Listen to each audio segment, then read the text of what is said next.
Good morning, good afternoon or good evening, wherever you are in the world. I hope you're very well. You're listening to Autistic Voices on UK Health Radio. I'm Evalynne Charmer. I'm a paediatric therapist and I'm the director of EdElf Child Therapy Limited and its sister training company for therapists, the Child Hypnotherapy Institute. And I've recently been diagnosed autistic myself. So I'm very inspired to bring you a diverse and rich range of autistic voices from the community. People who are diagnosed, people who are not diagnosed, people who work alongside and collaborate with autistic families or autistic adults, people who identify as neurodivergent. Please come and join the conversation. I'd love to hear from you. You can email me at Evalynne, that's EVALYNNE, at childhypnotherapyinstitute.com or contact me via the show. Thank you for joining me with Autistic Voices on UK Health Radio. UK Health Radio, the station that makes you feel good.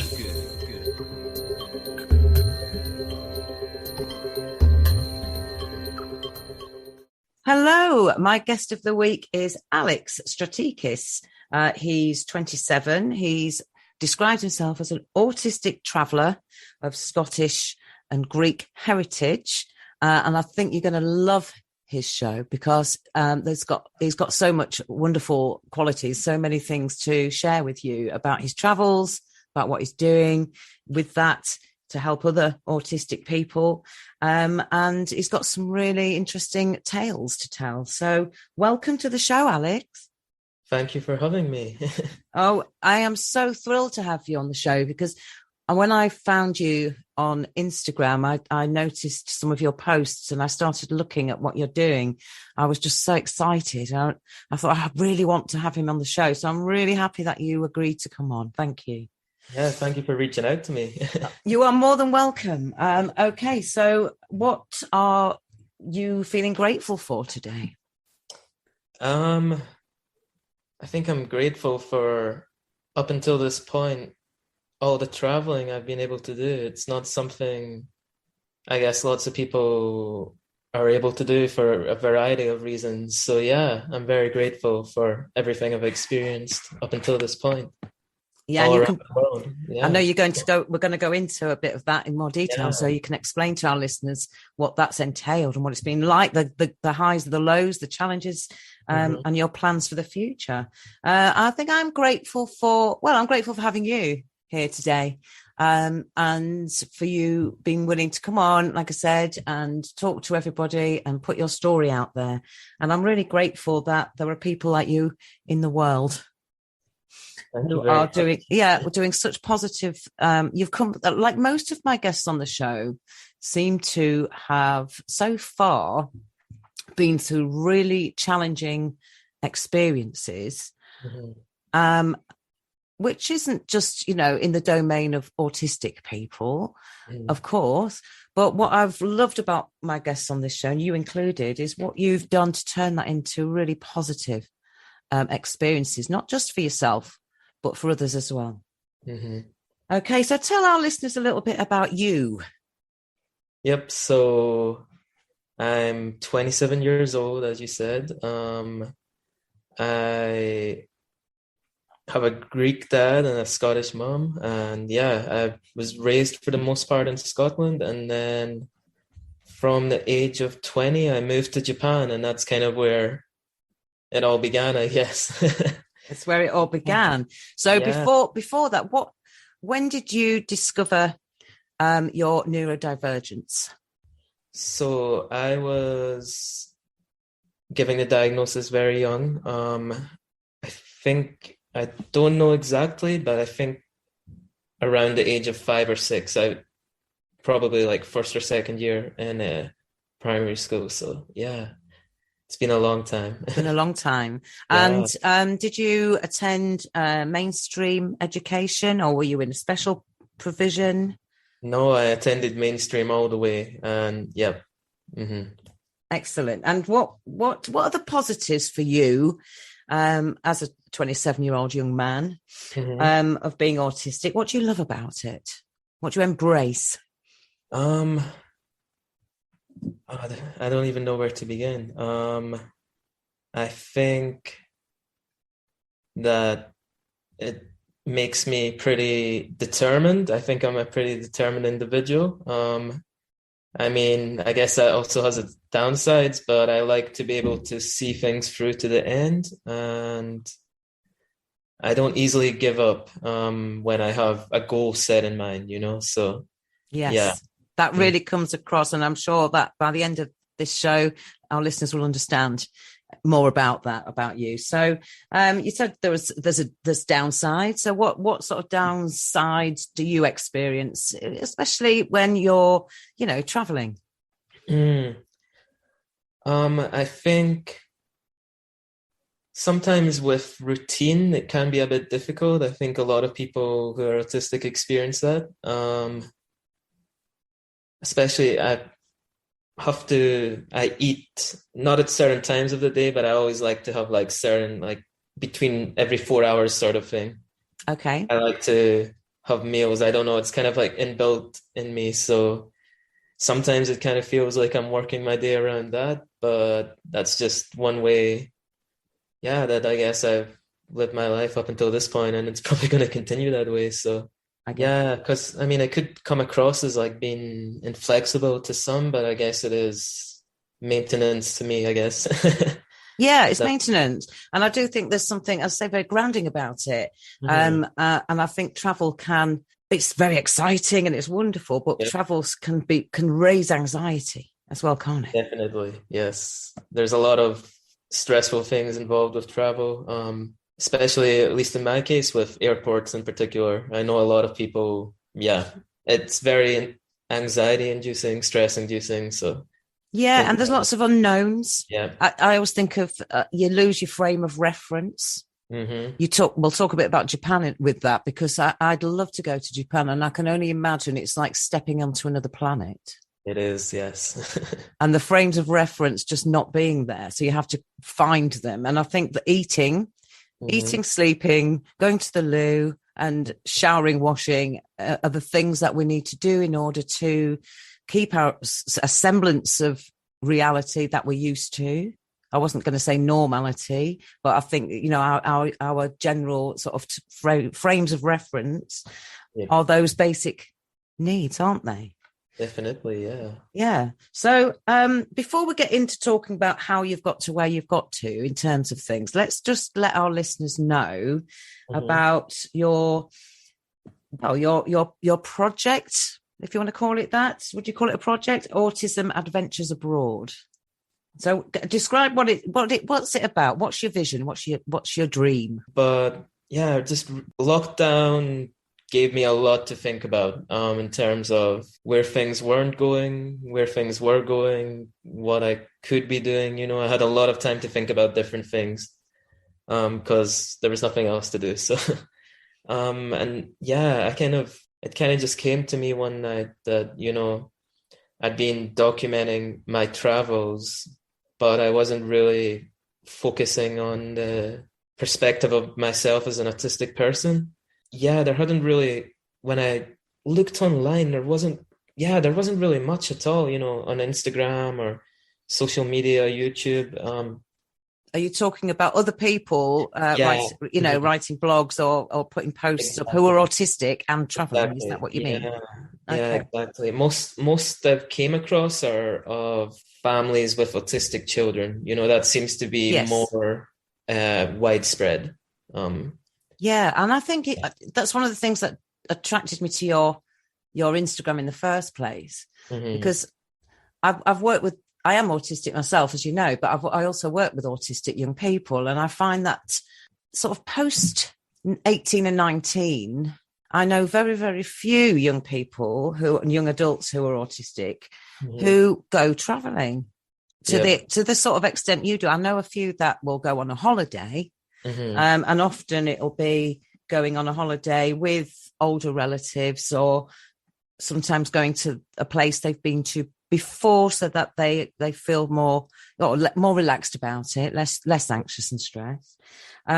but very few that I've spoken to who have said, I'm off to Europe. I'm going to go traveling. I'm going to go and see this country or that country. I think it's definitely important for people to know that it is possible. And I think that's one of the main reasons I started it, just to share some of my own tips, that's helped me along the way, and just some general information, and So Autism Adventures Abroad, you've just launched a new website, and I understand it's a baby. It's not a toddler yet. It's not got its legs yet, but it's out there now. And can you tell our listeners what they would find if they looked at your website and what the website is? Yep. So the website's basically, I guess you can call it an extension of my Instagram that I've been running so far.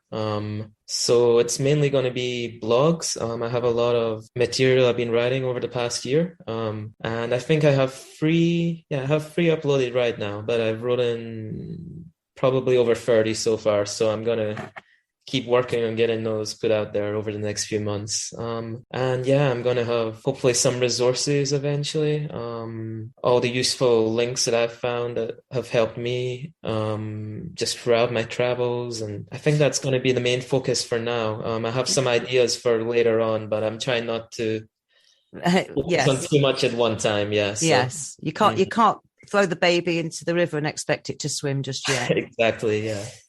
So it sounds like what you're doing then is you've learned along the way. You've probably learned the hard way, because there wasn't anything out there when you started traveling to help you like that, was there? Like one-stop shop where you could find out information of, someone else's experience. So you're groundbreaking in what you're doing. And you have gone through the hard way, the challenging way, in order to do this to help other people. So when you talk about resources and tips, are you talking about things like maps and places to go and how to get there? Well, I think in my blogs, I'm going to try and cover some of specifically autistic focused travel information, just to give one example, the sunflower lanyards. I'm not sure if you're aware of those. Yes. And I wasn't aware of it until recently. So I think it's an initiative that started, I'm not sure, if maybe 5 years ago, originally from the UK, but now you could find them pretty much in every continent. And I think it works outside of airports, but in terms of airports, you apply online for one of these lanyards. It has a sunflower logo on it. It's meant to make your airport experience a lot easier for anyone with hidden disabilities. It lets the staff at the airport know that, you have a hidden disability in a discreet manner without anyone else knowing, and that they should be there to help you if you need it. Yes. So it's the word disability in itself is one that raises heckles sometimes. Exactly. Yeah. And I think the word hidden is the key in what you're saying. Somebody I interviewed, actually, a young person who was 16, Nick, he was on the show last week, and he said he sees it as an extra ability rather than a disability. And I guess it's very subjective. Yeah, and that's the thing, everyone has their own, I guess, just ideas of it, because I don't know if it's controversial to say that, it doesn't fit in with the typical perceptions of disability, we all have our own challenges and we all have our own ways of dealing with them as well. So tell me about, if people want to look at the website, by the way, what's the domain? So it is Autism Adventures Abroad, same as Instagram, .com. Okay, fantastic. Yep. So Alex, you've mentioned Japan, and I want to hear all about it, as much as you can fit into a few minutes anyway. Okay. And what we're going to do is we're going to pause for a break, listen to one of your chosen songs, which is Stand Back by Stevie Nicks. Yep. And then we'll come back after the break. Sounds good. UK Health Radio, the station that makes you feel good.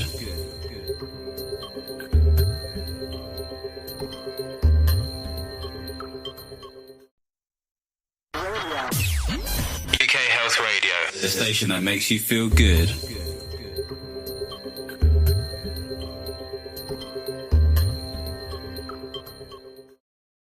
Hello, welcome back. You're listening to Evalynne Charmer on UK Health Radio. This show is called Autistic Voices, and today I'm speaking to Alex Stratikis about his new venture, which is called Autism Adventures Abroad. Welcome back, Alex. Hello. Oh, hello. So welcome back to the show. So just before the break there, we were talking a little bit about you going to Japan. Now, what I do know is that you went to Japan in 2013 when you were just 19, and Yep. you went solo on a one-way ticket. Yes. And you stayed for 6 months. Mm-hmm. Were you intending to stay for 6 months? I think so. The course was in blocks of 3 months, and I think I initially just was going to see how the 3 months went. But it did go better than expected. So yeah, I extended by 3 more months. So yeah. That's just incredible. And you'd been abroad before, but you had never been on your own. Nope. I know that you've been studying Japanese as a language at night school since you were 13 years old, which is amazing. What was your inspiration for that? I guess it started at the start of high school. There was actually an autistic girl that I knew, and she was very much in love with Japanese culture, and the language. And I wasn't so interested in the culture at that point, but you know, I guess that was one of her special interests. So she talked a lot about the language, and I guess just the more she spoke about it, the more interesting it seemed, you know. I was doing French at high school at that point, but it was, I don't know, I guess it's closer to English, you know. Japanese had almost no resemblance to English, and there was something kind of, I don't know, just attractive about that. Totally different language. And it just seemed, I don't know, at the time, I guess, like fun to give it a go. Yeah, I decided to start going to that and just studying in my spare time. And yeah, that's kind of how it began. It was almost like a hobby. So after the language school, I returned to the UK, and I actually applied to study Japanese at university. And yeah, I got an unconditional for my chosen university at Newcastle. It was a 4-year course. The first 2 years in Newcastle, the third one back in Japan, and then last year in Newcastle. So yeah, I completed my undergrad at Newcastle in Japanese, and afterwards I went out to the US and I worked for a translation company for a little bit in Boston. Amazing. How was that? It was an experience, yeah.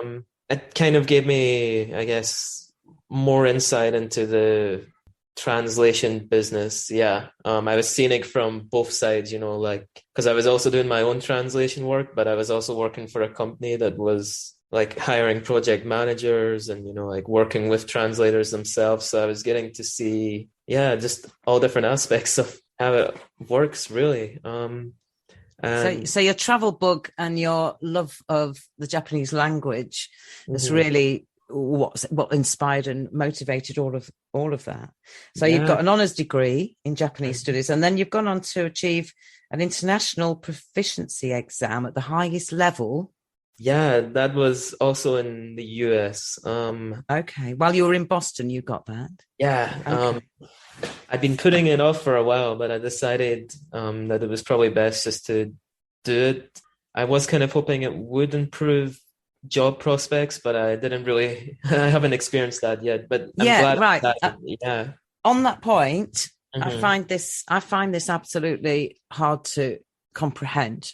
And I'm sure our listeners will relate to this, even if they haven't got, you know, an international proficiency exam in Japanese and an honours degree. But I think it says a lot about how capable you are, how intelligent you are, how determined you've been applying yourself from the age of 13 to the language, and then going over to Japan as a very young adult and studying for 6 months, and then going to Boston to work. It says a massive amount about who you are and what your talents and skills and strengths are. And yet you've blogged about not being able to find work. And also how, well, I'll quote from what you've said. I travel to help me with the feelings of hopelessness that being unable to get a step onto the career ladder brings. And that is so disheartening to hear, that you've, got all of those wonderful skills, capabilities, ambition, dedication to something and experience. And you've been brave enough to go out and do that in the US and in Japan. And then you've found that nobody is offering you work. Yeah. That must have been a really hard blow. It's the job market is, there's so many hurdles to overcome, even for, if you don't even take into account being autistic, Of course. But do you think being autistic has been an element of you struggling to find employment? I think it's definitely an aspect, especially when you consider the interview process. I think that's probably the hardest fall. Yes. Also as well, just trying to, get your point across to recruiters, about in terms of determination that, you will be the best. It's very hard to make those points made to recruiters, because I think, that's just, I don't feel it's set up for hearing all those points, So I find it really, really sad for you and for other people who might be listening as well, who've had that kind of experience. And, it can come across as quite a ruthless process. And you've said as well that the UK's Office for National Statistics reported last year that only 22% of autistic adults are in employment.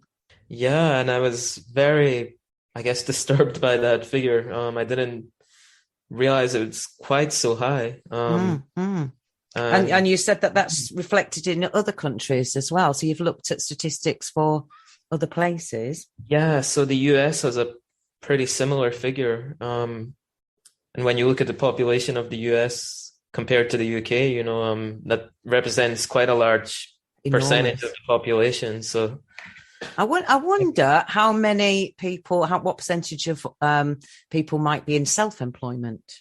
Because I think, like you said right at the start of the show, that some of the positives you've experienced of being autistic has been your drive, your dedication, you don't give up, I certainly relate to that. I've been described as being like a bulldog with a burst football, just not letting go. And it's made me really strive and really, really strive for what I believe in and the work I do. And I'm wondering if there's maybe a high number of people who they're not just unemployed, but they're actually doing their own thing or creative pursuits or working in other ways. I really hope so. Yeah, I mean, from the people I've seen online that are doing things similar to me, that seems to be their main focus right now. So I would like to think that there is a large percentage of those that are considered unemployed that are being able to pursue their own creative pursuits, So let's go back to your travels then. So tell me a bit about Japan then. So it's probably best to mention that I had actually been to Japan, I think around the age of 14, just for 2 weeks with my mom. Okay. On a family vacation, I guess. And that was with Japanese friends that we've been in touch with for a very long time. So, but even with those 2 weeks, you don't really get a feel for what it is to be there longer, like not as a tourist. Yeah, so, and then even learning the language, once you're actually there, it just can't prepare you for what's in store, as you said, there's everything gets thrown out the window. It's not like Europe at all. Yeah, everything is different. Everything is different. And did that feel overwhelming or did it feel exciting? How did it? Because it was like my first time going abroad, and I mean, it was my own decision. All my family supported me in the decision because it was something that I really wanted to do. But everyone was kind of worried, like, oh, are you going to feel homesick? Or, like, what if this happens and that happens? But no, honestly, I think exciting is probably the best word to describe it. Everything was new and fresh, but it was really I guess, liberating to see how different people can live their lives. And that's something that stuck with me when I travel, you know. Everywhere you go somewhere new, there's always new ways that people are living their lives, you know, totally different from what you yourself have experienced growing up. And there's something really rewarding about that. Yeah, really mind-opening, I'm sure. I mean, you described in the write-up I've got in front of me that it was a revelation. Yeah, the perfect word for it. That's what you described. You said it's a revelation. Can you remember writing that? Probably, yeah. Well, if it helps, and it's okay, I'll just read out what you said. Is that all right? So what, because I think this is really important for other people to hear. You said that the first time you went to Japan on your own at 19 was a revelation. You said, I suddenly realized that I was only one of many people living in the middle of a huge city, Tokyo. So you didn't go to the edges and outskirts and work your way in. You went straight back into the middle of things. Yep. Far from home and not knowing anyone. I realized that in these situations, there are no social norms. Everyone who connects has no expectations of how the other might act, knows nothing of the social and cultural norms in anyone else's home country. Everyone there just wants to meet new people and learn more about people from other countries. And that was liberating. I could be who I truly was with no fear of judgment. And this was a turning point for me. Yeah, definitely. It's true. There is no real set standards for, you know, social norms, especially within, like, you know, the traveling community, when you go to hostels or, you know, meetups or, you know, unless that person's maybe lived in that country themselves or something, you know, anything can be taken as a different cultural perspective, or, you know, there is no high standards, I guess. I guess that's one way to put it. Yeah. I like the idea that if the people have no expectations of you, then that liberates you. Yeah, I really like that. Yeah. And that's why I think it's really important to encourage other people whoever you are and whatever you might label yourself or have been labeled as, you know, to expand and get out there in the world, because like you say, it's really liberating. I was talking to a lady on this show. She was called Vanessa. I don't know if you listen to Nessie. She's a British lady, but she's living with her autistic family. Her husband's autistic, her children are autistic, she's autistic in Belgium. And she said that, to be honest, it feels like everybody it just represents their own difference there.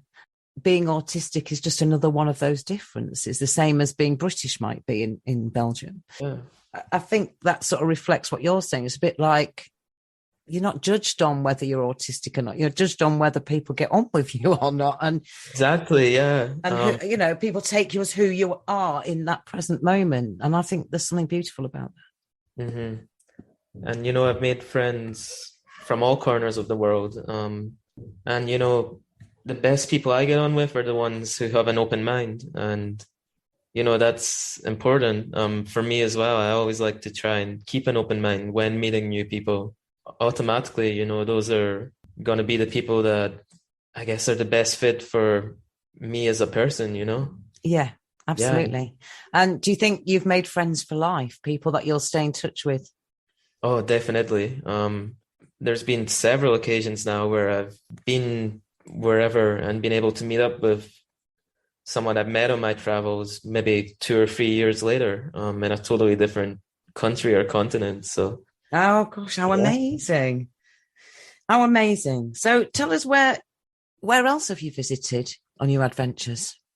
So for the most part, Europe. But yeah, I was in the US for an extended period of time, and I was able to go to Canada and the Bahamas then as well. Okay. I haven't actually been anywhere else in Asia apart from Japan. Well, I have been to the Middle East, but East Asia, I haven't been anywhere else. So whereabouts in the Middle East did you go? So I've been to Jordan, and I also went to Egypt, which is technically Africa, but yeah. Have you got any favorite places? So my favorite place in the whole world is California. Really? Yep. I mean, I love Mediterranean climates anyway.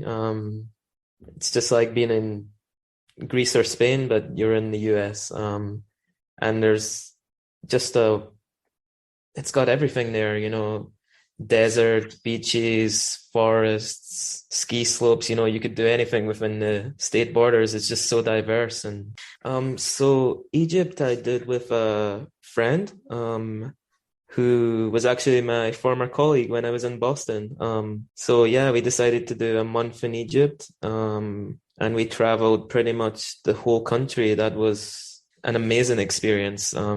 Yeah, just everything about it I loved. And one of my, I guess, special interests since long ago is archaeology. So Wow. that was the perfect country to go to. Absolutely. Yeah. Okay, well, we're going to have a short break. Okay. UK Health Radio, the station that makes you feel good.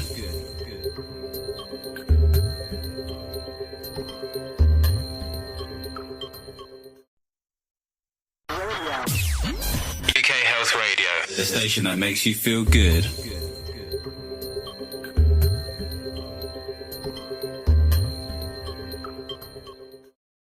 Okay, welcome back to Autistic Voices with Evalynne. I'm talking to Alex Stratikis, and we're talking about all of his adventures abroad in different countries, which is just fascinating. Would you say you've now got the travel bug? Definitely. And I don't think it's going away anytime soon. Yeah, that's good. That's really good. Yeah. So when you're not traveling, are you based still in Scotland? I was back in Scotland over lockdown, but I left last May. So yeah, about a year ago now, just over a year ago now. Okay. And where are you at the moment? I'm currently in Bulgaria. Are you? Yeah. I love the internet. I love technology for that. And so how long have you been in Bulgaria?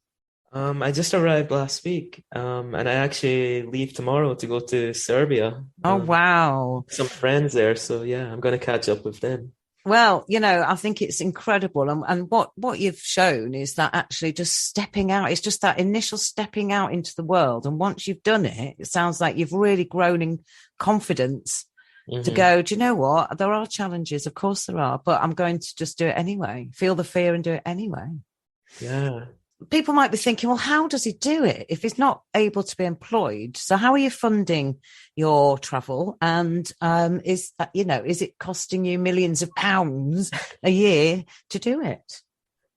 So one of the main ways I do it is I actually work freelance. That's something I've been doing pretty much since I graduated. It's translation. So I mean, I wouldn't call it steady employment, but I mean, every little helps, of course, Of course. When I was in the US, it was much more stable. But since I left the US, I guess the market's not as big as it is. Yeah.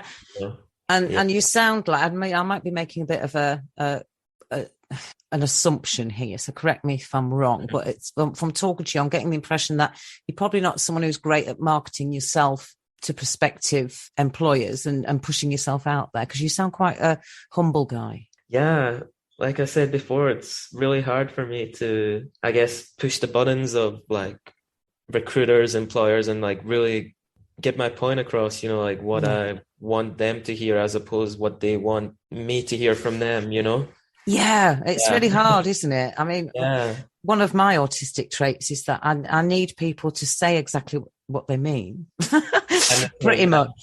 Yeah. And there's a lot of flim-flam, I'm going to call it. And you're someone who works with language as well. You're good at translation. So it's kind of translating what an employer wants and is looking for from, what you're trying to put across. It's like two languages that don't understand each other. Do you think there's work that people can do to get them by when they travel? Yeah, definitely. One of the things that I've been doing lately is working in hostels while I travel. Yeah. And I mean, it's not for everyone, but hostels come in all shapes and sizes and general vibes. So Yeah, so I know what a hostel is. I've stayed in a few, but there might be listeners who have never traveled, so they won't know what one is. So how would you describe a hostel? So I guess it's like a community space, you're getting your bed obviously, but more often than not, you're sharing a room with other people. Yeah, they're usually bunk beds, aren't they? Or at Usually least bunk a few beds. beds. Yeah. And then usually sharing the bathroom, a communal kitchen space, a communal, I guess, like living space, not a living space, but like where people can socialize and Yeah. So yeah. I really like them because I Mhm. think also the ones I've been in anyway, people of all ages. So you might have, people of 18, 19, but you've also got people of 60 and everything in between staying in a Exactly. hostel. So Yeah. you're meeting people from all walks of life, from all over the world. And the sharing a bathroom thing's fine because I think you're never in the bathroom at the same time as someone else. No. People just work that out. And the other thing I liked about it is they often have communal kitchens, so you can cook together if you want to. Yep. But you can have a communal experience of eating with people, and I think there's something lovely about that too. You've travelled to 30 plus countries, and you've lived, worked, studied in 6 of those countries, spanning all continents. And you've said that you've done all of that on seriously small budgets. So you don't need to have loads of money to do this, do you? No, I mean, I like to think of myself as economical. Yeah, and resourceful by the sounds of things. Yeah. And have you found that as you've met people and you've built new friendships with people, that then they obviously aren't going to be all from the UK, they're going to be from different parts of the world, but you've been able to go and stay with some people that you've met along the way as well? Yeah, I have actually. And it's been great, people that you meet along the way, some of them are just so open and genuine and just happy to, share their experiences with you. And sometimes, yeah, it's happened before where I've been invited back to go to some of these people's homes when I've been in, like their hometown, I guess, That's which is so great. nice. Yeah. Do you find in the main that people are really friendly and hospitable, more helpful than you expect them to be?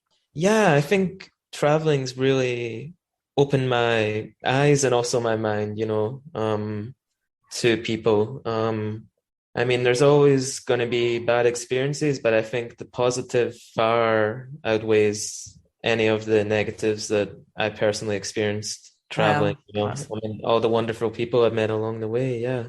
okay. So, Alex, we're coming to the last sort of section of the show, and I don't want to end the show without mentioning the fact that you're also fundraising through a GoFundMe page, aren't you? So could you tell our listeners what you're fundraising for?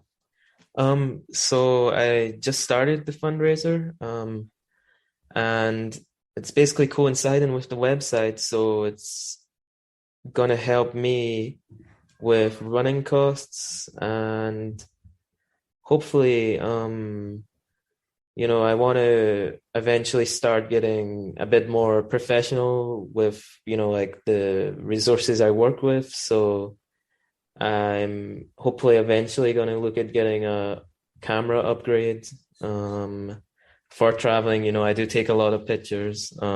Yeah. So yeah, that's something I'm looking hopefully for in the future as well. Yeah. So if people want to support that, and please, if you're listening out there and you're inspired by Alex and his story and what his vision is of developing this website to help other autistic people to be able to travel and to have advice and support about that and learn from his experience, how can they find your GoFundMe? So I have it linked to my website, and it's also linked to the main page on my Instagram as well. Okay, so it's on the GoFundMe.com. Yep. And it would be under Autism Adventures Abroad, is that right? It should be, yes. I think if you do a search for that, it should come up with my name. Yeah, Alex Stratikis, and that's spelled Stratikis, obviously a Greek, lovely Greek name. And again, your website is Autism Adventures Abroad. Is that .com? .com, yes. .com, and you're on Instagram, Autism Adventures Abroad as well. So honestly, I do hope that people will pick up on the GoFundMe and support what you're doing, because I think what you're doing is awesome. And also, I think it really kind of shows that actually, despite the challenges you've had of, you know, trying to get your foot on the career ladder, as you put it, and really struggling with that, and then just going with the flow of life, of where you feel drawn to go with the, you know, learning Japanese and then going over there, and then that leading to Boston. It just shows that if you can sort of just go, do you know what? There's a lot of life to live, and what's the worst can happen? I can always come home. You know, because you can always come home, and you've put that, and this is what we're going to end on. You've said that you have the hope of encouraging people, particularly autistic people, who may otherwise shy away from travel, to explore the world beyond what they know, to push the boundaries of their comfort zone, and develop themselves beyond their wildest dreams. Yep. I think that perfectly sums it up. Isn't it wonderful? So just on that note, we haven't really talked about how it's developed you as a person. Would you like to end the show saying something about that? Yeah, I mean, lately, since I've started this whole blogging and Instagram, I guess it's really allowed me to look inward as well as outward, you know, just about all the different great things about being an autistic traveler, you know, how I see the world differently, but also, you know, all the positives that could come out of that as well. You know, I've been to places I never thought I could experience, people I never thought I'd ever meet, and yeah, it's just been great. Nothing but great so far. So I'm hoping it continues down that path. I'm sure it will. With your skill set, your passion for it, and your determination, I can see no reason for it not to go as far as you want it to. And, you know, this is just one step of getting it out there. So, you know, good luck with the future with it, and stay in touch so that, you know, we can talk again and see how you've grown. Yeah, that would be great. That would be great. So if anybody wants to contact Alex, and you can do so through his website, autismadventuresabroad.com. You can contact the show, or you can find him on Instagram as well. So let's see. And please get looking at the GoFundMe page. And if any amount, even 10 pence, 20 pence is going to make a difference to you being able to develop this amazing project. So good luck with it all. And thank you so much for coming on Autistic Voices on UK Health Radio. Yeah, thank you very much. I've had a great time. You're welcome. Thank you for listening. I'm Evalynne Charmer. This is Autistic Voices on UK Health Radio. And special thanks to our guest of the week.